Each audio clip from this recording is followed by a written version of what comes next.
Hello, One Steppers. Welcome to your dose of Wisdom Wednesday. Let's go. Let's get it. Okay, y'all ready? Y'all ready to learn, to understand, and to apply? Then let's go. Today we're going to be talking about the wellness wheel. If you know me, you know that I'm one step ahead to be fit, which means that I hit all areas of wellness, not only physical wellness, but all areas. What do I mean by all areas? I mean the wellness wheel. What is the wellness wheel? Well, the wellness wheel is a tool that helps people understand or evaluate their whole well-being, not just physical well-being, but different parts or facets of them, right? It helps you to identify these things so it can prevent you from overindulging in one and lacking in another, and then that can cause you to be imbalanced, right? So we want to make sure that we touch on all things on the wheel so that we can have a healthy balance or healthy lifestyle, a more healthy wellness or well-being lifestyle. Why is this important?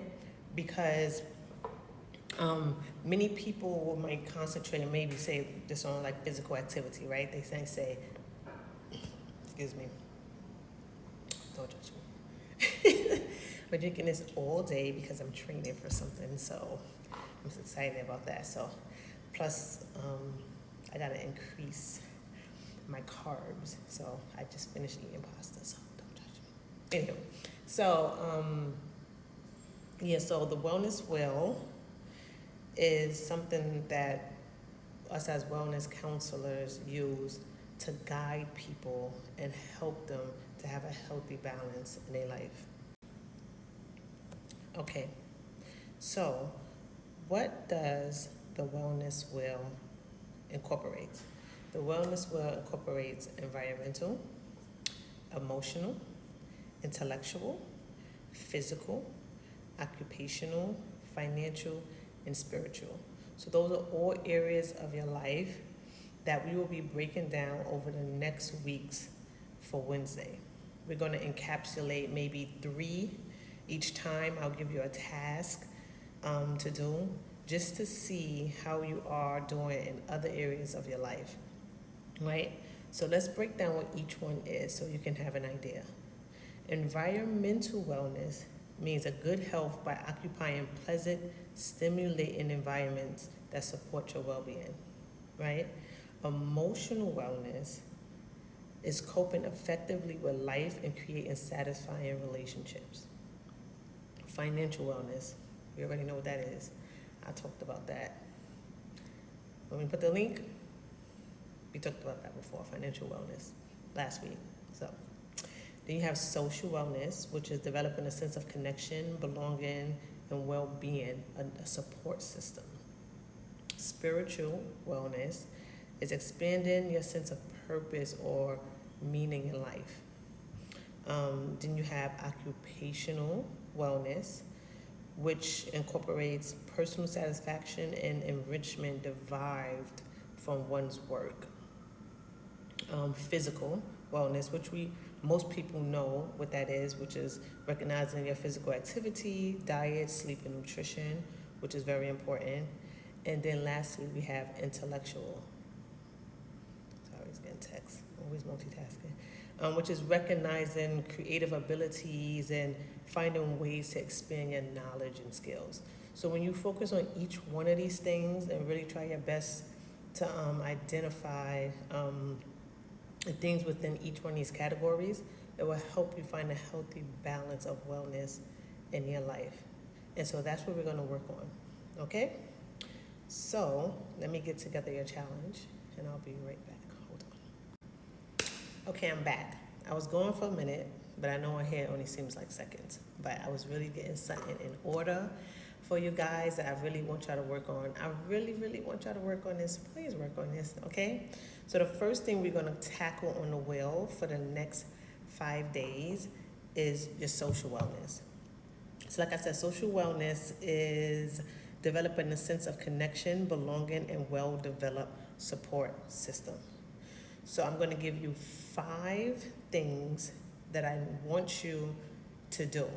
So you'll do one today, tomorrow, all the way up until Tuesday, where we touch bases again to start identifying another part of the will. Now, during these 5 days, you're more than welcome to reach out to me, text me. I would love, actually, if people interacted with me and let me know like how it's going, how difficult it is. Maybe they never thought about doing this, or they've been meaning to do some of these things. I would love to hear some input. Please DM me, like I said, comment, email me, all those things. Like, I'm so open to have an interchange of encouragement. Okay, so the first thing I want you to do today, and this is not hard, I know it's kind of late, but you can do it. So the first thing is, I want you to identify 3 family members or friends you haven't spoken to in a while. So that's just identify. I'm not saying today to reach out, call, or text or anything.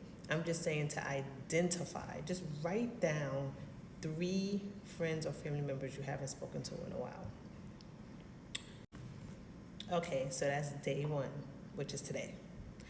For tomorrow, or day 2, I want you to call or visit one of those people. Don't text, don't DM. Do it the old school way. Touch bases, hear a voice, see a face. Call or visit one of those people.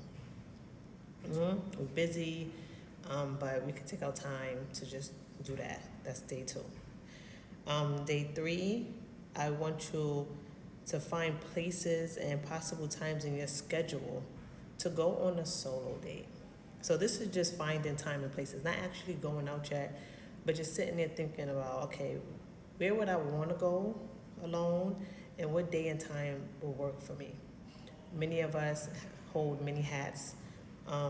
We might be mothers, fathers, sisters, brothers, working full time. We have so many things on our plate that sometimes we forget to focus just on ourselves and treat ourselves to something. So for your 3rd day, I just want you to identify a place and identify a day and time. Just think about it. Then for the 4th day, I want you to identify the last time you received and you gave someone encouragement. Think about what I said. I want you to identify the last time you received and the last time you gave someone encouragement. And lastly, for day 5, no, this is going to be a hard one for some of y'all, so I'm going to highlight it very big. No social media today. What? I know this is a social challenge, but real life social challenge, like real life talking to people. So no social media, only real engagements, only face-to-face talking. This time you can text. It's cool. But I only want real engagements. I don't want social media, looking at TikTok or DMing somebody, stuff like that. That's not really real engagements. I want you to put social media on hold just for one day, or maybe say for half a day, right? And have some real engagements, like talk to people. Think about times when you're on social media. Maybe you can use that time to maybe talk to a coworker, maybe spend time with your child, family member, friend, call them, stuff like that, visit somebody. Have real engagements these days. And so that's what you'll have set up for the next 5 days. So the first thing, then we're going to touch bases, and we're going to revisit these things and see how everyone did, and then we'll expand on it. But to reiterate one more time, today you're just going to identify 3 family members or friends you haven't spoken to in a while. 2, you're going to call or visit one of those people. Call or visit. Don't text somebody. Don't DM nobody, please.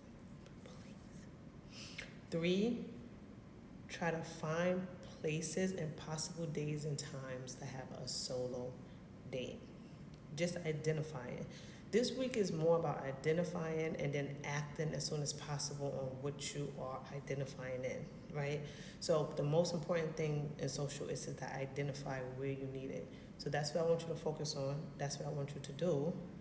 And like I said, we'll touch bases again next Wednesday, and I would love to see how people did. Okay? So hit me up, DM me, call me.